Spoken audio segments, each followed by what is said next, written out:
La noche que la Ciudad de México nos rompió el orgullo. Después de aquella noche en la Ciudad de México, sentí una profunda vergüenza por el orgullo que alguna vez tuve, creyendo que Estados Unidos era el centro del universo. Una sola frase silenció a toda la cabina, porque quien la pronunció no era una persona cualquiera, sino la jefa de sobrecargos, una estadounidense con más de 15 años de experiencia. Y lo que fue más impactante no es que yo fuera la única en admitir esta amarga verdad. En ese mismo vuelo, había 50 multimillonarios, académicos, consultores políticos y miembros de la élite estadounidense, que solían burlarse de países como México, pero que finalmente tuvieron que bajar la cabeza y aceptar que éramos nosotros los que teníamos una visión estrecha del mundo. Nadie imaginó que un aterrizaje de emergencia por un huracán se convertiría en la noche que destruiría toda nuestra arrogancia. Una noche que me enseñó que la verdadera grandeza no reside en el poder o el dinero, sino en la forma en que una nación trata a los seres humanos en sus momentos más vulnerables. Como jefa de sobrecargos, he estado en tantos vuelos que casi puedo distinguir por instinto los olores del agotamiento, el lujo y la soberbia. En el momento en que puse un pie en la puerta de embarque esa mañana, supe que este vuelo era diferente. La lista de pasajeros de primera clase y business era un desfile de nombres que harían que la mayoría de los estadounidenses se detuvieran a mirar dos veces. El CEO de un gigantesco fondo de inversión, un importante donante de una universidad de la Ivy League, un profesor de una institución venerada en todo el país, el asesor de políticas de un senador, empresarios con influencia en los medios, la tecnología y los mercados financieros. Estas eran personas acostumbradas a recibir lo mejor. Y más que eso, estaban acostumbradas a creer que sus opiniones tenían el peso suficiente para juzgar el valor del mundo entero. Mi nombre es Rachel, y este es mi 15º año como jefa de sobrecargos. La experiencia me ha enseñado que los ricos no siempre hacen que un vuelo sea difícil, pero las personas que se creen superiores a los demás sí que pueden volver el ambiente denso y asfixiante sin alzar la voz ni una sola vez. Y esa mañana, desde el primer momento en que vi las maletas de lujo alineadas, escuché el sonido de los costosos zapatos de cuero contra el suelo y las conversaciones rebosantes de un exceso de confianza, supe que este vuelo transportaba algo más que pasajeros. Transportaba toda la actitud de la clase alta estadounidense hacia los cielos. Su verdadero destino no era México.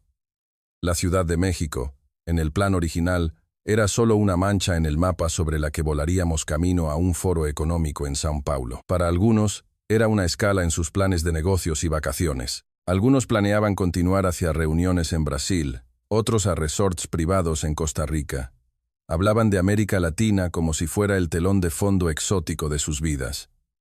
Un lugar hermoso, pintoresco, barato y destinado a servir a la conveniencia de los visitantes del mundo occidental. Nadie en ese avión habló de México como un país del que se pudiera aprender algo en serio. Hablaban de él como un servicio. Un lugar cálido con playas, tequila, ruinas para una foto rápida y gente dispuesta a servir. Y eso era todo. Mientras revisaba la cabina, escuché una frase flotando desde la primera fila. Un hombre de mediana edad se rió suavemente mientras aceptaba una copa de champán de una de mis colegas. Cancún es agradable para un fin de semana, dijo. Si quieres fiesta, buena playa o ver a gente que te sonríe todo el tiempo por una propina. La mujer a su lado sonrió asintiendo. Sí, pero es ese tipo de lugar. Bueno para desconectar. No un país en el que pienses cuando hablas de futuro. Al otro lado del pasillo, el famoso profesor de una prestigiosa universidad discutía sobre economías emergentes con un inversor. Mencionó a Brasil con un tono de reconocimiento, a Chile con cautela, pero cuando se trató de México, simplemente se encogió de hombros. México tiene su encanto rústico, dijo, pero esos países rara vez llegan lejos más allá del turismo, los recursos naturales y la mano de obra barata. Demasiada inestabilidad. Nadie fue abiertamente grosero. Nadie mostró desdén de forma explícita. Todo estaba envuelto en un lenguaje educado, sonrisas corteses y el aire de gente culta. Pero yo sabía que ese era el prejuicio en su forma más peligrosa. No grita, no es vulgar, no se muestra descaradamente, porque está tan arraigado que puede reducir el valor de toda una nación a un puñado de clichés superficiales sin esfuerzo. Me gustaría decir que yo era diferente a ellos en ese momento, pero la verdad es que no lo era tanto. Nunca odié México. De hecho, Nunca tuve una mala experiencia con los mexicanos. Para ser honesta, apenas pensaba en México. Para mí, era un nombre en un horario de vuelos, un lugar que muchos estadounidenses llamaban cálido, amigable y asequible. Nunca me pregunté qué se escondía detrás de esos cumplidos. Nunca me pregunté por qué nos encanta elogiar a ciertos países solo como lugares que nos brindan comodidad, pero nunca consideramos que puedan tener sistemas de valores y una dignidad que superen los nuestros. No despreciaba a México abiertamente, pero tampoco lo respetaba como un igual. Poco antes del despegue, volví a inspeccionar la cabina. La luz de la mañana se reflejaba pacíficamente en las ventanas. Muchos pasajeros ya tenían sus portátiles abiertos. Algunos leían informes. Otros hablaban del mercado de valores, de las tasas de interés, de la política en Washington, de estrategias de inversión en Sudamérica. Sus voces sonaban agudas, seguras, llenas de la familiaridad de quienes creen que tienen el derecho de ordenar el mundo según sus propios valores. Un hombre dijo: «América Latina es interesante ahora, pero hay que saber distinguir quién es real y quién es solo fachada». Su compañero de asiento preguntó: «¿Y dónde encaja México?». Se rió suavemente antes de responder: «México es el lugar que hace que los gringos se sientan bien, pero sentirse bien y progresar no son lo mismo». Recuerdo que mantuve mi sonrisa profesional mientras pasaba junto a ellos, tranquila, aunque sus palabras dejaron algo persistente en mi mente. Sentía que estaba escuchando al mundo entero ser clasificado por personas que nunca se habían considerado a sí mismas como clasificadoras. Esta gente no odiaba a México. Simplemente, y de forma natural, lo colocaban por debajo de ellos. Y a veces, eso duele más, porque significa que ni siquiera consideran que el país merezca ser tomado en serio. Cuando el avión alcanzó la altitud de crucero, la cabina se asentó en su ritmo familiar y lujoso. Se sirvieron copas de vino, se desplegaron mantas, y las pantallas personales se iluminaron con películas y gráficos. Mi equipo trabajaba con la fluidez de una coreografía ensayada 1000 veces. Todo estaba en calma, elegante y bajo control. Pero bajo esa compostura, sentía una corriente subterránea fluyendo a través de las conversaciones y las miradas de los pasajeros. Era una confianza que nunca había sido realmente puesta a prueba. La creencia de que conocían el mundo simplemente porque viajaban con frecuencia, tenían mucho dinero, leían muchos libros, o se habían reunido con gente importante. Cuanto más los oía hablar de ciudades del mundo, más entendía que muchos no veían los países con el corazón de un aprendiz, sino con los ojos de un clasificador. ¿Qué ciudad valía la pena porque generaba dinero? ¿Cuál era encantadora porque creaba una experiencia? ¿Cuál era lo suficientemente buena para una noche? ¿Y cuál merecía el respeto de la élite occidental? En su visión, México no estaba en esa última categoría. Estaba relegado a un espacio intermedio, seguro, amable y agradable, pero no lo suficientemente profundo como para hacer tambalear ninguna de sus creencias. Y quizás fue eso lo que hizo que todo lo que sucedió después fuera tan poderoso. Porque antes de que todo cambiara, nadie en ese avión, ni uno solo de nosotros, pensó que el país que habían pasado por alto de esa manera se convertiría en el enorme espejo que reflejaría su propia estrechez de miras de la forma más dolorosa. Todos estábamos sentados en medio de nuestra comodidad, confianza y poder, como si el mundo siguiera el mismo orden al que estábamos acostumbrados, sin saber que, en poco tiempo, los cielos desatarían una serie de eventos que, silenciosamente, nos arrancarían la máscara de la superioridad. Y cuando llegara ese momento, no solo cambiaría nuestra ruta de vuelo, nuestros corazones nunca volverían a ser los mismos. Aproximadamente 1 hora después de que el avión se estabilizara en su altitud de crucero, la cabina se sumió en el ritmo familiar del lujo y la autoconfianza. Algunos pasajeros reclinaron sus asientos, otros abrieron documentos de reuniones en sus pantallas, y algunos comenzaron su segunda copa de vino, como si todo en el mundo siguiera bajo su control. Caminé por la cabina, como de costumbre, observando los pequeños detalles que un extraño podría pasar por alto.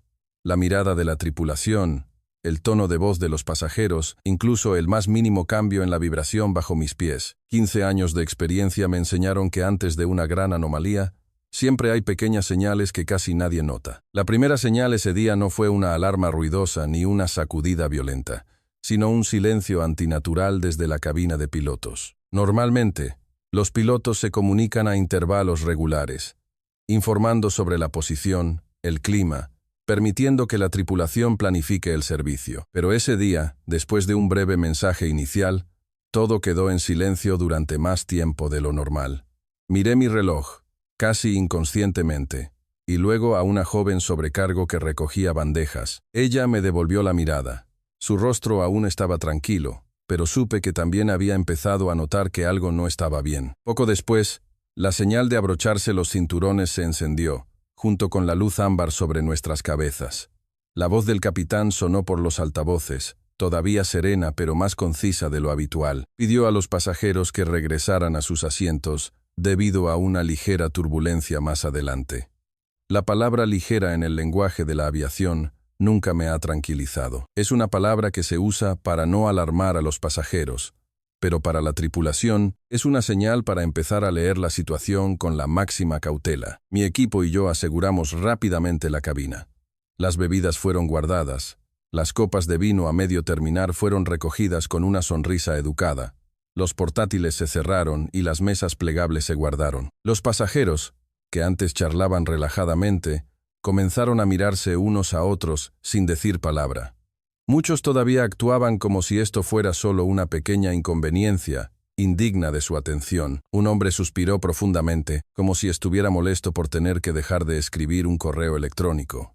Otro empresario murmuró: «Espero que esto no nos haga perder mucho tiempo». Incluso en el momento en que los cielos empezaban a advertirnos, algunos todavía pensaban primero en sus agendas. Pero a la naturaleza no le importan las clases sociales, la riqueza o la confianza humana. El avión comenzó a temblar de nuevo, esta vez con más fuerza. No lo suficiente como para que la gente gritara de inmediato, pero sí lo bastante como para que todos los ojos se apartaran de las pantallas y se volvieran hacia las ventanillas. Miré hacia afuera y vi un cielo que antes era de un gris pálido, ahora se oscurecía rápidamente.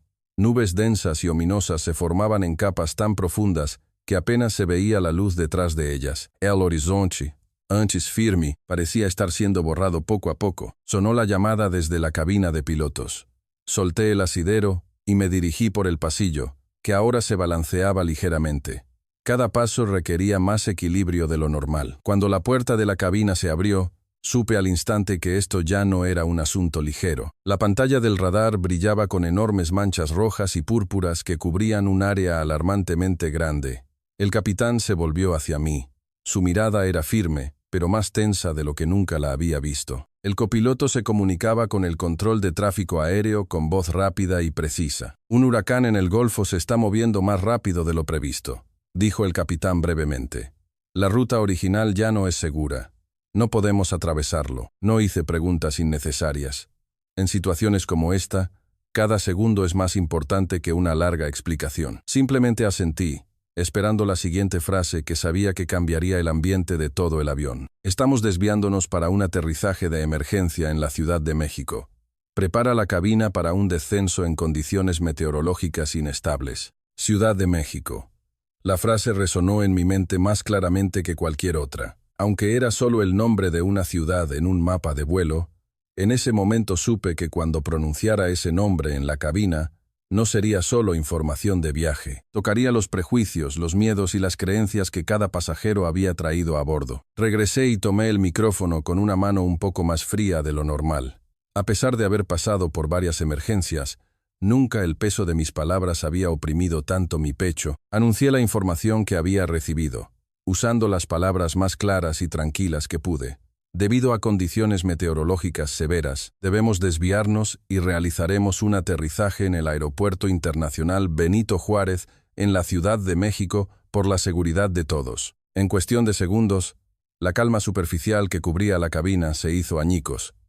Los susurros se convirtieron en preguntas, y las preguntas en protestas. Un hombre se quitó las gafas y preguntó en voz alta: «La Ciudad de México». Otro se volvió hacia su esposa, como si el nombre de esa ciudad fuera una palabra que no debería aparecer en su plan de vida. El profesor, que antes había hablado de México con un tono entre indiferente y condescendiente, ahora fruncía el ceño y murmuraba: «¿Puede un aeropuerto de allí manejar una tormenta como esta?».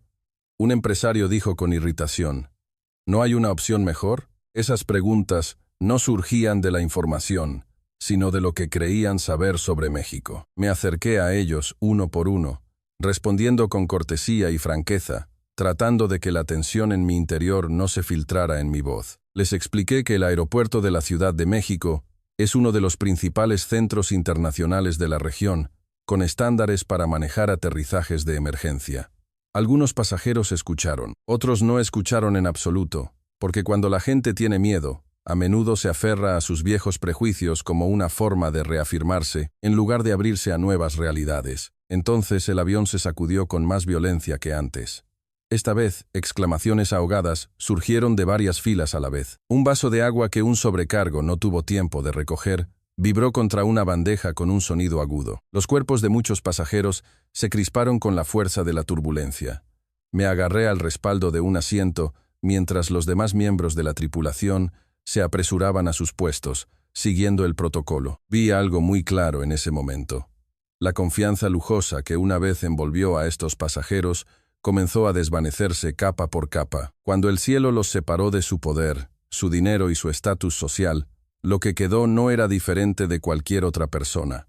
Simples seres humanos aterrorizados de no poder volver a tocar tierra de forma segura. Una mujer que una hora antes se reía con una amiga sobre programas de spa en el Caribe, ahora apretaba la mano de su esposo con tanta fuerza que sus nudillos se pusieron blancos. El hombre prominente del mundo financiero, que antes se sentaba erguido con confianza, comenzó a respirar con dificultad y me preguntó cuán peligroso era un aterrizaje de emergencia como este. El profesor, que había analizado países con una frialdad distante, ahora simplemente miraba por la ventana, más silencioso de lo que nunca lo había visto. El miedo logró lo que ningún debate podría haber hecho. Despojó a estas personas de su estatus, rápida y brutalmente. Afuera, las nubes presionaban contra las ventanas hasta que era casi imposible distinguir alguna forma. Relámpagos lejanos parpadeaban intermitentemente, como si el cielo se estuviera rasgando. El sonido de la lluvia golpeando el fuselaje del avión se hizo más frecuente, convirtiéndose en un ritmo constante. El avión entero parecía estar entrando en un espacio donde la naturaleza no tenía la intención de que el hombre se sintiera grande en lo más mínimo. Y en el fondo de mi corazón, comencé a percibir algo más allá de mi propio miedo. Esto no era solo una tormenta en el cielo, era otra tormenta que se estaba gestando dentro de cada uno de nosotros. Una tormenta que barrería nuestras viejas creencias, pieza por pieza. Antes de volver a mi asiento, miré una vez más la cabina. La imagen era completamente diferente a la del despegue. Nadie hablaba del mercado de valores, nadie clasificaba países, nadie se reía de estereotipos superficiales sobre América Latina. Solo quedaba un silencio tenso, el miedo que crecía en sus pechos y el nombre de una ciudad de la que nadie quería depender unas horas antes, pero que ahora se estaba convirtiendo en la única esperanza para todos a bordo. La Ciudad de México ya no era solo un desvío. Se estaba convirtiendo en el lugar que nos obligaría a todos a enfrentar una pregunta que nunca quisimos responder: ¿cuánto de lo que creíamos saber sobre el mundo era realmente suficiente, ahora que nuestras vidas estaban en manos de personas a las que nunca habíamos valorado de verdad? Y mientras el avión comenzaba su descenso hacia un manto de nubes sin un final visible, sentí, extrañamente, que tal vez este aterrizaje no solo nos llevaría a otro país, sino que nos acercaría a una verdad de la que habíamos estado huyendo toda nuestra vida. El avión comenzó a descender lentamente, pero la sensación a bordo no disminuyó. Al contrario, se tensó aún más, como una cuerda a punto de romperse. La luz del exterior casi había desaparecido detrás de una cortina de nubes de un gris oscuro que cubría las ventanillas. El sonido de la lluvia torrencial contra el fuselaje era tan denso y constante que ahogaba muchos de mis pensamientos, dejando solo el instinto de mi trabajo, entrenado durante más de una década. Sentada en mi puesto, con el cinturón apretado, coloqué las manos sobre mi regazo para que nadie viera lo frías que estaban. Cada miembro de la tripulación estaba en su posición, con los rostros más serenos que podíamos aparentar, pero en los ojos de todos vi claramente que nadie consideraba esto una ligera turbulencia. Una sacudida particularmente fuerte arrancó un grito ahogado de la parte trasera de la cabina. Muchos pasajeros cerraron los ojos. Algunos inclinaron la cabeza como si rezaran a un dios al que no habían invocado en años. El hombre que había hablado con tanta confianza sobre los mercados globales ahora se aferraba a los reposabrazos con tanta fuerza que se le marcaban las venas. Su esposa apoyaba la cabeza en su hombro, En silencio, ya nadie preguntaba por qué la Ciudad de México. Nadie hablaba de sus agendas. Nadie mostraba una actitud de superioridad hacia nuestro destino temporal. Cuando los seres humanos se enfrentan a su verdadera fragilidad, la arrogancia suele ser lo primero en caer. Pero incluso en el momento de mayor miedo, sentí que el prejuicio no había muerto del todo. Simplemente se había encogido, escondiéndose detrás del pánico. Algunos pasajeros todavía miraban por la ventanilla con ojos que parecían preguntar al cielo y al mundo al mismo tiempo. ¿Podrá un país que consideraban solo un destino turístico y de servicios manejar realmente un clima como este? No lo decían en voz alta, pero sabía que en el fondo, muchos todavía no confiaban en la tierra que estaba a punto de salvarles la vida. El avión se inclinó ligeramente, ajustando su ángulo. La voz del capitán sonó por los altavoces, breve, concisa y firme. Anunció que estábamos alineados para la aproximación final a la pista del aeropuerto Benito Juárez. Esas pocas y sencillas palabras deberían haberme aliviado, pero me sentí aún más abrumada, porque significaba que en los próximos minutos tendríamos que confiarlo todo a la habilidad de las personas en tierra, personas a las que nadie en este avión había pensado en respetar seriamente antes. Miré por la ventanilla de nuevo. Esta vez, entre la cortina de lluvia y la oscuridad, comencé a ver luces. Al principio, solo eran puntos tenues y dispersos, como una ciudad disolviéndose en el agua. Pero unos segundos después, esos puntos comenzaron a alinearse con una precisión asombrosa, formando una línea de luces de aproximación, rectas, firmes y más brillantes de lo que esperaba. Esas luces no parpadeaban erráticamente, no temblaban como si fueran manejadas por gente en pánico. Al contrario, eran tan estables que transmitían una extraña sensación, como si alguien desde tierra nos estuviera diciendo a través de la oscuridad: sabemos lo que hacemos. Están en el camino correcto. Mi corazón latió con más fuerza, pero de una manera diferente. No era solo miedo, sino un asombro que aún no tenía tiempo de procesar. Miré a los pasajeros cerca de las ventanas. Muchos veían lo mismo. Sus miradas, antes llenas de recelo, ahora se fijaban en la escena sin parpadear. En la oscuridad de la tormenta, el aeropuerto no parecía un lugar que luchaba por hacer frente a una emergencia, sino un sistema que había sido preparado para este tipo de eventos desde hace mucho tiempo. A medida que descendíamos, vi más. En tierra, los vehículos de servicio estaban posicionados de manera ordenada. Las luces ámbar y rojas de los vehículos de servicio se reflejaban en la lluvia con un ritmo que no era caótico. Ningún vehículo corría sin rumbo. Se movían como si cada uno supiera su función de antemano. No sé por qué esa imagen me impactó tanto. Tal vez porque en muchos países, incluido el mío, una situación de emergencia a menudo revela primero el caos. Pero aquí, fue la calma lo que se reveló primero. El avión se sacudió una vez más. Una sacudida profunda y pesada que hizo que la respiración de todos en la cabina se cortara al unísono. Escuché a alguien llorar suavemente en la parte de atrás, pero esta vez mi sensación había cambiado un poco. De sentir un miedo solitario, comencé a sentir como si una mano invisible nos estuviera guiando hacia algo más estable. No porque la tormenta amainara no lo hizo en absoluto, sino porque lo que estaba abajo era tan extrañamente tranquilo que infundía confianza en lugar de pánico. Y entonces llegó el momento. El sonido de las ruedas tocando el asfalto retumbó a través de la estructura del avión, pero no fue tan violento como temía. Fue un impacto breve, firme y seguido de una estabilidad que el clima no debería haber permitido. Los cuerpos de todos los pasajeros se sacudieron hacia adelante mientras los motores se revertían para reducir la velocidad. La lluvia seguía azotando el exterior, pero en el instante en que las ruedas se adhirieron por completo a la pista, sentí algo más que un aterrizaje exitoso. Fue la sensación de que la muerte, que había acechado en la mente de la gente minutos antes, estaba siendo alejada, poco a poco, por la habilidad, el orden y un control increíblemente preciso. El avión disminuyó la velocidad hasta detenerse por completo. El silencio que siguió fue uno que nunca olvidaré. No era un silencio incómodo, ni el silencio de no saber qué decir. Era el silencio de los que acababan de sobrevivir y necesitaban un momento para aceptar que todavía estaban respirando. Muchos permanecieron inmóviles, como si temieran que, si se movían, todo se desvanecería y volveríamos a estar en medio de las nubes. Entonces, un sonido comenzó a crecer. Un aplauso, que empezó en la fila del medio. Luego, otro par de manos se unió, y otro, en poco tiempo, Toda la cabina estaba llena de un aplauso espontáneo y estruendoso. No era el aplauso cortés y educado de la costumbre. Era un agradecimiento que brotaba del alivio más profundo. Las personas que, horas antes, habían mirado a México con superficialidad, ahora estaban sentadas en suelo mexicano, con sus vidas recién salvadas, y nadie en ese momento se atrevía a negar esa verdad. Me volví hacia la ventana de nuevo. Los vehículos de tierra comenzaron a acercarse con precisión. El personal del aeropuerto, con chalecos reflectantes, se movía bajo la lluvia con rapidez pero sin pánico. Todos parecían parte de un mismo ritmo. No sabía sus nombres, ni cuánto tiempo se habían entrenado, ni siquiera quién había tomado qué decisiones en la torre de control. Pero sabía una cosa con certeza en mi corazón.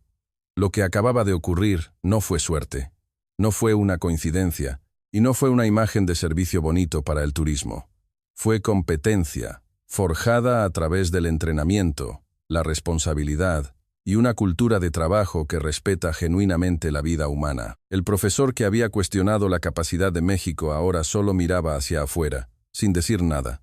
Su rostro no solo mostraba alivio, sino también algo parecido a una silenciosa vergüenza. El gran inversor que se había quejado de que no había una mejor opción ahora estaba sentado erguido, con los ojos fijos en el personal de tierra, como si estuviera reevaluando sus propias palabras. Una mujer se secó las lágrimas sin disimulo, mientras el hombre a su lado bajaba la cabeza lentamente, como alguien que acaba de descubrir que ciertas verdades pesan más que su propia dignidad. Para mí, el cambio no fue instantáneo. No fue como si el mundo entero se hubiera puesto patas arriba de repente. Fue más como la primera grieta en el muro de mis viejas ideas, una pequeña grieta que, una vez que aparece, ya no puedes fingir que no ves. Todavía no entendía a México en ese momento. Todavía no sabía todo lo que la Ciudad de México y su gente me enseñarían, pero ya sabía que todos en este avión habíamos menospreciado algo que no merecía ser menospreciado en lo más mínimo. El avión fue guiado a la puerta de embarque sin problemas, mientras la lluvia seguía cayendo con fuerza.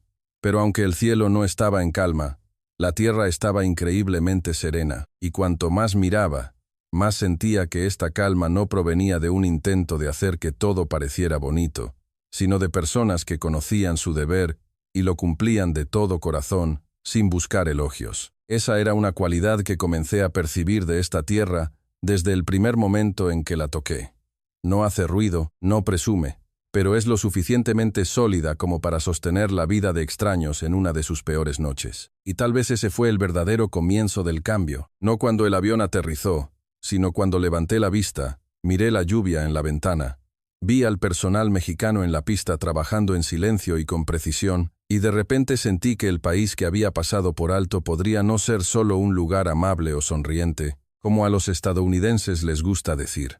Podría ser una sociedad que esconde una fuerza mucho más profunda de la que todos nosotros habíamos tenido la capacidad de ver. Y una vez que ese pensamiento nació, aunque fuera por un instante, supe que mi corazón no volvería fácilmente a su punto de partida. Cuando la puerta del avión se abrió, una brisa fresca del pasillo de embarque me golpeó la cara. Me puse de pie, cumpliendo con mi deber, sonriendo a cada pasajero y diciendo las mismas palabras que había dicho miles de veces en mi carrera. Pero esta vez, aunque las palabras eran las mismas, nada en mi interior se sentía igual. Bienvenidos. Esa breve frase, que solía ser solo una parte de la etiqueta de la aviación, esta vez se sentía como si nos estuviera introduciendo en algo más que un simple viaje. Observé a los pasajeros desembarcar lentamente.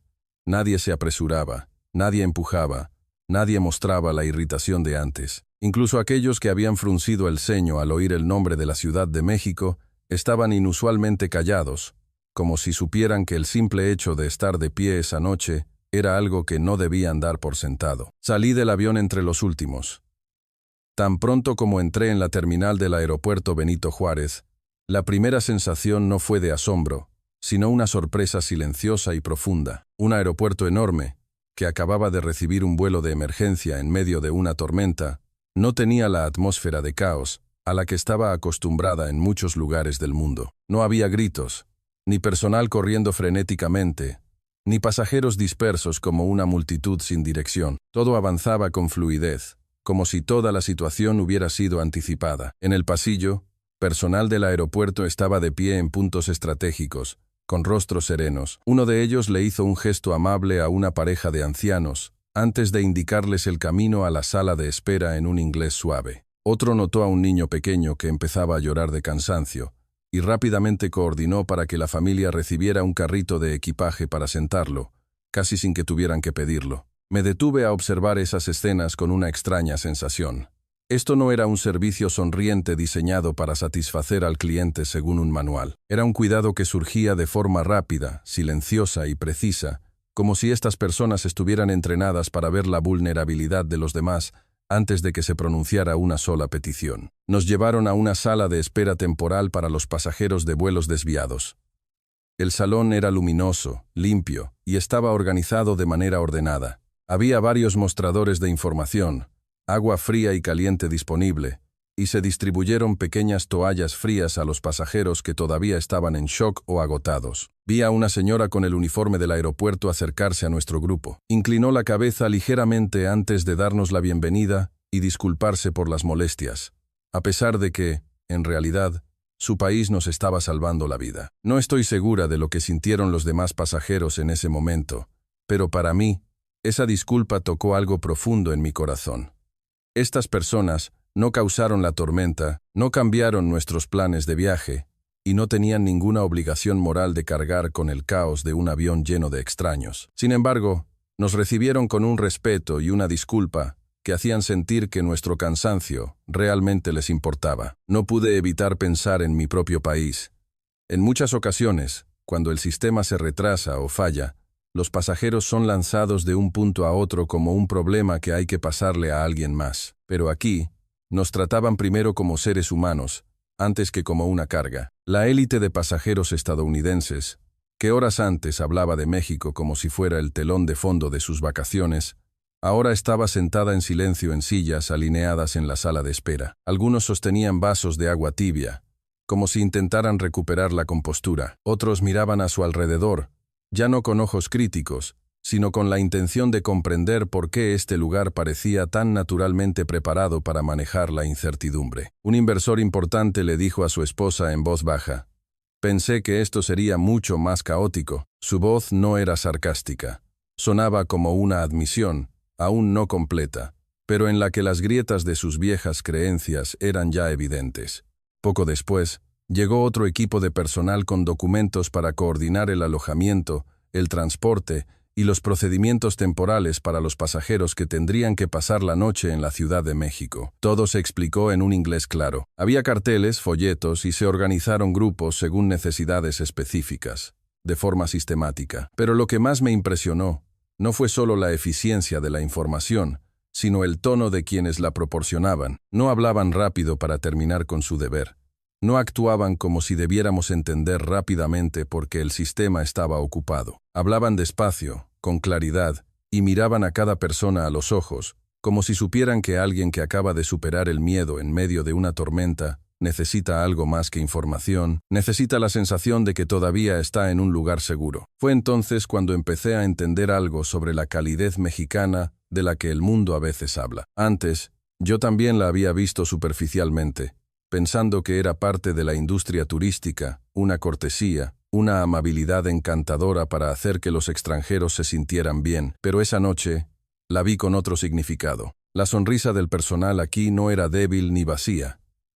Al contrario, era una sonrisa que se apoyaba en la disciplina, la paciencia y un entrenamiento del alma para no proyectar las propias preocupaciones en los demás.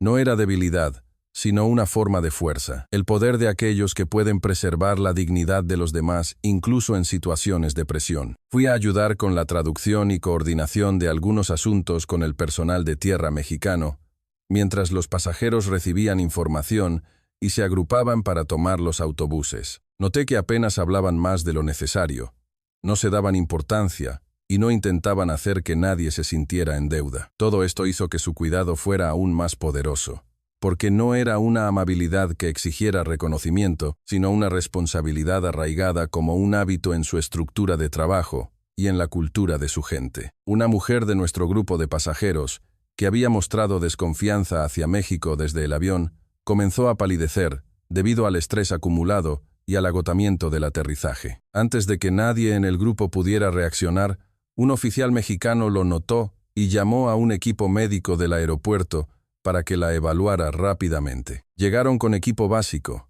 le tomaron el pulso, la presión arterial y le hablaron con suavidad, sin hacerla sentir que estaba causando un problema. El incidente duró poco, pero el impacto en quienes lo presenciaron fue mayor de lo que imaginaba, porque demostró claramente que aquí no se cuida a la gente por protocolo, sino que se ve al ser humano real. Me di la vuelta y vi al profesor que había opinado sobre México de forma tan displicente. Ahora observaba al personal del aeropuerto ayudar a la señora a sentarse, con una mirada completamente diferente. No dijo nada, pero me di cuenta de que la naturaleza de su silencio había cambiado. Ya no era la indiferencia de alguien que evalúa el mundo desde la distancia, sino el silencio de alguien que acaba de darse cuenta de cuán superficial había sido su visión. Mientras el grupo de pasajeros era conducido fuera de la terminal hacia los autobuses, la lluvia afuera continuaba, pero dentro del edificio, todo seguía funcionando con un orden suave y asombroso. El personal de limpieza secaba las áreas húmedas al ritmo del flujo de personas. Las señales estaban claramente iluminadas. Algunas tiendas seguían abiertas y un ligero aroma a té y café flotaba en el aire. Todo esto me produjo otra extraña sensación, como si México no respondiera a la crisis con una demostración de fuerza bruta, sino con la capacidad de preservar la humanidad en medio de la presión. Y ese fue el punto en el que algo dentro de mí comenzó a cambiar de verdad. Crecí con la creencia estadounidense de que la fuerza suele ir acompañada de ruido, decisión, control y una clara demostración de poder. Pero lo que estaba viendo en la Ciudad de México era todo lo contrario. Aquí, eran fuertes sin necesidad de gritar, organizados sin hacer que la gente se sintiera oprimida, disciplinados sin ser fríos, y profesionales sin perder la calidez. Esto no era la modernidad que se exhibe a sí misma. Era una civilización que se filtraba en los pequeños detalles, de una manera que un visitante como yo no podía negar. El primer autobús de enlace esperaba bajo la cálida luz de la terminal. Los pasajeros subieron en silencio. No había comentarios sarcásticos sobre ciudades turísticas, ni comparaciones como las de antes. Solo quedaban miradas que lentamente pasaban de ver a través de las cosas a verlas con intención. Subí al autobús entre los últimos y me volví para mirar la terminal del aeropuerto una vez más, bajo la lluvia. En ese instante, supe con certeza que el aterrizaje en la Ciudad de México no solo nos había salvado la vida, sino que estaba empezando a destruir silenciosamente algo que estaba profundamente arraigado en nosotros. Estaba demoliendo la creencia de que un país solo tiene valor si proclama su grandeza a los cuatro vientos. A veces, el país verdaderamente grande es el que puede hacer que un extraño se sienta seguro en su noche más vulnerable, sin pedir nada a cambio. Y esa noche, en suelo mexicano, la primera semilla del respeto comenzó a echar raíces en mi corazón, de tal manera que nunca podría volver a ser la misma. El autobús de enlace se alejó lentamente del aeropuerto, mientras la lluvia comenzaba a amainar. El sonido de los neumáticos sobre el asfalto mojado era un ritmo constante bajo el silencio de los pasajeros. Sentada junto a la ventana, observé cómo las luces del aeropuerto se alejaban poco a poco, y sentí que dejaba un lugar sin ser la misma persona que era al llegar. Aunque nadie había dicho nada explícito, el ambiente en el autobús no se parecía en nada al del avión. La confianza que había rodeado a estos pasajeros de élite se había disipado, dejando solo un silencio que parecía de autorreflexión. La Ciudad de México se reveló lentamente a través de la ventanilla, bajo un cielo oscuro después de la tormenta. Las luces de la calle se extendían en líneas ordenadas. Edificios de diferentes alturas se alineaban a lo largo del camino y, lo que más me sorprendió, la ciudad que había imaginado caótica, tras recibir una tormenta y vuelos desviados, parecía extrañamente tranquila. El tráfico fluía de manera continua, sin el sonido discordante de las bocinas, ni la imagen de un atasco caótico que muchos estadounidenses usan como descripción rápida de las metrópolis latinoamericanas. Todo parecía tener su propio ritmo, no rígido, pero tampoco desordenado. Un empresario sentado no muy lejos de mí se inclinó para mirar por la ventana y murmuró, más para sí mismo que para nadie: «Esto no es como me lo imaginaba». La frase fue corta, pero sentí un peso en ella. No era exactamente un cumplido, sino el primer reconocimiento de que la imagen que tenía ya no encajaba. A medida que el autobús se adentraba en el corazón de la ciudad, vi letreros luminosos de centros comerciales, edificios de oficinas, hoteles, tiendas de conveniencia iluminadas y puestos de comida en la calle, donde la gente todavía guardaba sus cosas de forma ordenada, después de una noche de lluvia intensa. La Ciudad de México, en ese momento, no parecía una ciudad que intentara ser como ninguna otra. Tenía su propia energía, una ciudad que respiraba a su propio ritmo, donde la modernidad y la familiaridad se superponían sin necesidad de explicar a qué lado del mundo pertenecían. A la mañana siguiente, después de solo unas pocas horas de descanso, el hotel que el aeropuerto nos había coordinado organizó un programa básico para el grupo de pasajeros que necesitaba quedarse en la Ciudad de México un día más, mientras se reprogramaban los vuelos. Cuando una joven empleada del hotel explicó el plan cortésmente, habló de la ciudad no como una atracción turística, sino como un lugar que debía experimentarse por uno mismo antes de juzgar. Esas palabras me llamaron la atención. Aunque era una frase sencilla, sonaba como un susurro que toda la ciudad nos estaba dirigiendo. Comenzamos tomando el metrobús hacia el centro. Recuerdo claramente el momento de entrar en la estación. El aire fresco y limpio, los anuncios claros, la gente moviéndose en un flujo que no era apresurado, pero tampoco obstruía el paso. No había empujones, ni la sensación de que todos luchaban por su espacio para sobrevivir, a pesar de que había bastante gente. He usado suficientes sistemas de transporte público en grandes ciudades de Estados Unidos como para saber que la más mínima aglomeración puede tensar el ambiente. Pero aquí, la densidad no parecía despojar al espacio de su dignidad. Varios pasajeros de nuestro grupo se quedaron especialmente callados al ver a los mexicanos hacer fila de forma natural, esperando a que la gente bajara del autobús antes de subir. Nadie tenía que gritar órdenes, ni había guardias controlando las filas con ceño fruncido. Todo sucedía de forma ordenada, como si la gente compartiera un acuerdo no escrito. El profesor sacó su cuaderno y comenzó a escribir algo, casi sin levantar la vista. Pensé para mis adentros que quizás esta era la primera vez que no estaba recopilando datos para analizar otro país desde una posición de superioridad, sino registrando algo que realmente lo había sacudido por dentro. Dentro del metrobús, el ambiente era impresionantemente tranquilo. Mucha gente estaba de pie o sentada muy cerca, pero sin invadir el espacio personal. Apenas se oían teléfonos. Quienes hablaban lo hacían en voz baja, de forma natural. Estudiantes, oficinistas, ancianos, turistas, todos compartían el mismo espacio sin volverlo hostil.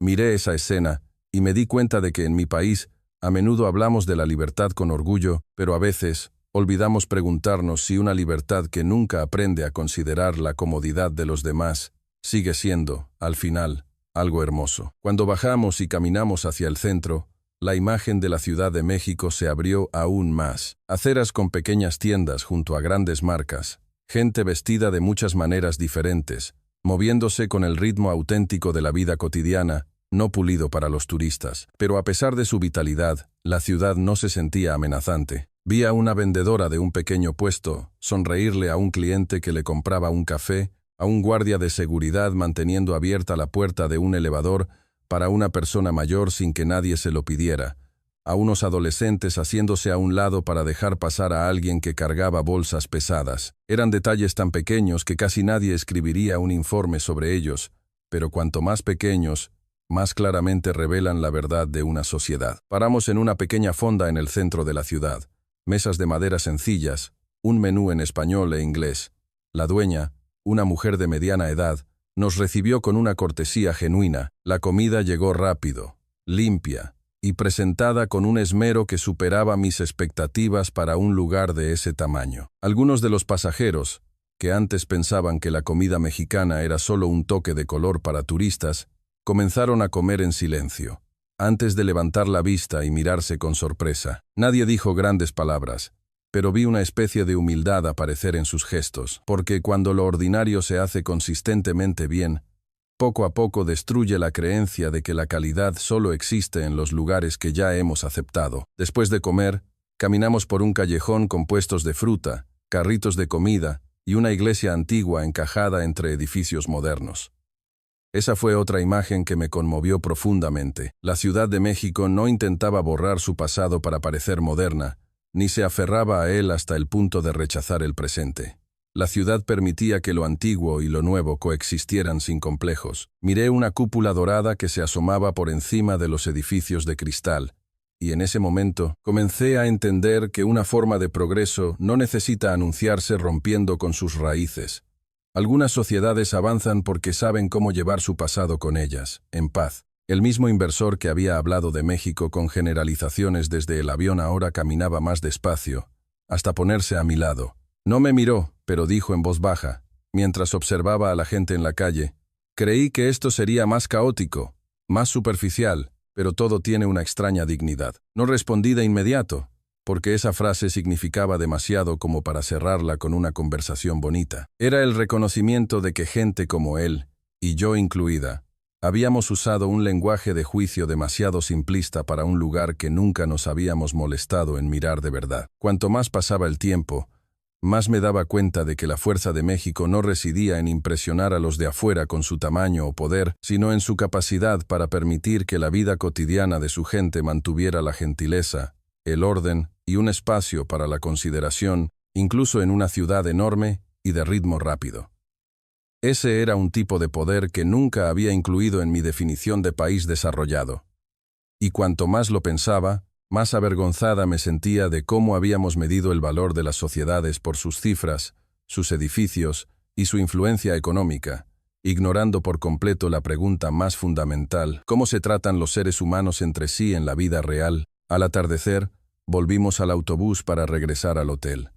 La luz del sol, después de la lluvia, se filtraba a través de las ventanas de los edificios y las copas de los árboles, con un tono suave. La ciudad entera parecía exhalar un largo suspiro después de la noche de tormenta, al igual que yo, sentada allí, con un corazón que ya no podía volver a creer en lo mismo. La Ciudad de México no fue solo una ciudad que me sorprendió, se estaba convirtiendo en una lección que desmantelaba silenciosamente mis viejas ideas, una lección que enseñaba que la civilización puede no estar en lo que una sociedad proclama sobre su propia grandeza, sino en la forma en que una ciudad hace que la gente se sienta, incluso un extraño que llegó por accidente, como un ser humano valioso. La mañana de nuestro tercer día en la Ciudad de México comenzó más tranquila que las anteriores, como si la tormenta de la primera noche se hubiera llevado algo de nuestros corazones. La ciudad bajo la luz de la mañana parecía extrañamente apacible. El sol pálido caía sobre las ventanas del hotel. El personal del lobby inclinaba la cabeza en señal de saludo con una sonrisa serena. Muchos pasajeros de nuestro grupo hablaban en voz más baja. Ya no había sarcasmo ni conversaciones de quienes creen que están explorando el mundo desde arriba. Aunque todavía no admitían verbalmente que habían cambiado, yo sentía claramente que algo se estaba derritiendo dentro de cada uno. Nos preparábamos para el programa del día. Mientras revisaba que el grupo estuviera listo cerca de la recepción, escuché el sonido apresurado de unos tacones altos sobre el mármol al otro lado del vestíbulo. Al darme la vuelta, vi a una de las mujeres de nuestro grupo, la esposa del gran inversor, que hasta entonces había mantenido una compostura impecable. Se presionaba el abdomen con las manos. Su rostro estaba tan pálido que parecía no tener sangre. Su respiración era corta y rápida, sus labios temblaban como si tratara de contener el dolor. Su esposo, que siempre había controlado cada situación con confianza, ahora estaba a su lado, casi sin saber qué hacer. Todo sucedió muy rápido, pero lo que recuerdo con más claridad no es la velocidad, sino la calma de los mexicanos en ese momento. Una empleada del hotel se acercó rápidamente para ayudar a la mujer a sentarse con cuidado. No mostró pánico, no gritó, no hizo que la situación fuera más aterradora. En cambio, le habló con una voz suave pero firme. «No se preocupe, señora, la vamos a cuidar». Mientras tanto, otro empleado llamó a una ambulancia con frases cortas, concisas y claras. Nadie corría sin rumbo, nadie gritaba preguntas repetidas que hicieran perder el tiempo. Todo parecía impulsado por un instinto de cuidado, perfeccionado hasta convertirse en algo natural. Me arrodillé junto a la mujer, le tomé la mano e intenté que respirara más despacio. Sufría calambres severos, el sudor le perlaba la frente. Su esposo no dejaba de preguntar qué estaba pasando, si era grave, si deberíamos llevarla de inmediato al mejor hospital privado. Sus preguntas sonaban como las de alguien que toda su vida ha creído que la solución a todo es comprar la mejor opción lo más rápido posible. Pero en ese momento, lo que salvó a su esposa no fue el poder del dinero, sino unos extraños en una tierra que él había menospreciado. La ambulancia llegó tan rápido que varios en el grupo miraron sus relojes con incredulidad. 2 paramédicos y una enfermera bajaron del vehículo con agilidad. Evaluaron su estado de inmediato, con una rapidez que no arrastraba al paciente al pánico. Uno le tomó la presión. El otro le preguntó por sus síntomas en un inglés claro y educado. La enfermera tocó suavemente la frente de la paciente con el dorso de la mano y le dijo: «Quédese con nosotros, va a estar bien». Una frase muy simple, pero en una situación en la que la mujer estaba casi desmayada de dolor, sonó como una cuerda salvavidas. Subí a la ambulancia con ella y su esposo. Durante el trayecto, observé en silencio los pequeños detalles a mi alrededor. El equipo se usaba con pericia. La comunicación con el hospital de destino era clara y ordenada. No había una prisa caótica, aunque todos luchaban contra el tiempo. Lo que más me conmovió fue que en ningún momento se hizo sentir a la mujer como una carga. No importaba lo débil, dolorida o incapaz de hablar que estuviera. El personal le explicaba lo que iban a hacer, la tocaban con cuidado y la miraban a los ojos, como reafirmando constantemente que no era solo un cuerpo que necesitaba ser reparado, sino un ser humano que merecía dignidad, incluso en su momento más difícil. Al llegar al hospital en la Ciudad de México, sentí que estaba viendo otra capa de una verdad a la que nunca le habíamos hecho justicia a este país. El edificio no era ostentoso, pero era limpio, ordenado, y transmitía una sensación de seguridad desde el primer paso. El personal se hizo cargo del caso sin problemas, como si cada uno estuviera interpretando su papel en una orquesta bien ensayada. Su esposo sacó rápidamente su cartera y su teléfono, como si se preparara para luchar contra un sistema de facturación y papeleo caótico, como al que estaba acostumbrado en casa. Pero nadie lo dejó correr de un mostrador a otro, ni llenar formularios en medio del pánico. Una empleada lo invitó a sentarse, le explicó los pasos con claridad y le dijo que se ocuparían primero de lo urgente. Cada una de sus palabras era tan educada que casi no tenía peso de presión, pero lo suficientemente firme como para hacer que un hombre que se desmoronaba finalmente se sentara. Los resultados preliminares llegaron más rápido de lo que estaba acostumbrada en Estados Unidos. Sufría de agotamiento severo y deshidratación, combinado con estrés acumulado. No era potencialmente mortal, pero necesitaba observación. Mientras ella recibía suero en una sala de recuperación, vi a las enfermeras revisar su estado periódicamente, con una amabilidad que no parecía debilidad. Cada vez que le tocaban el brazo o le ajustaban la manta, lo hacían con un cuidado que sugería que estos pequeños gestos eran parte del tratamiento, no una tarea adicional. Su esposo se sentó en silencio junto a la cama durante un buen rato, antes de volverse hacia mí y preguntarme, con la voz quebrada: «¿Por qué aquí todo se siente más ligero, aunque sé que es una emergencia?» No respondí de inmediato, porque yo misma estaba buscando una explicación. «Finalmente», dije lentamente, «tal vez porque no solo están tratando la condición de tu esposa, están tratando el miedo de todos en esta habitación al mismo tiempo». Mi respuesta lo dejó en silencio por un largo rato.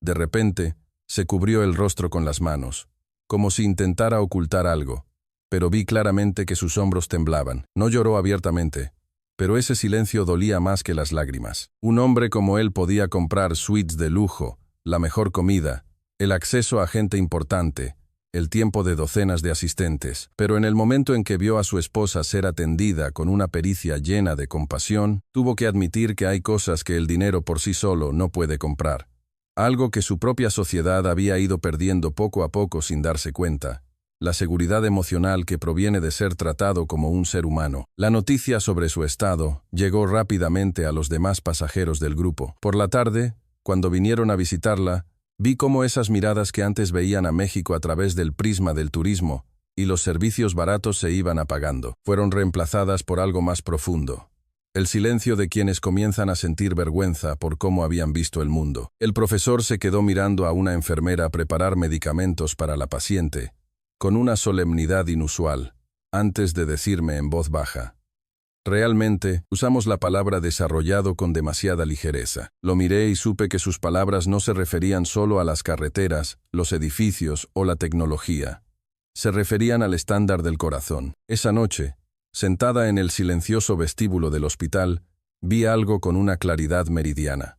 Mi país podrá ser más rico, más poderoso, más famoso en el escenario mundial, pero en el nivel más profundo y humano, quizás seamos más pobres de lo que jamás hemos admitido.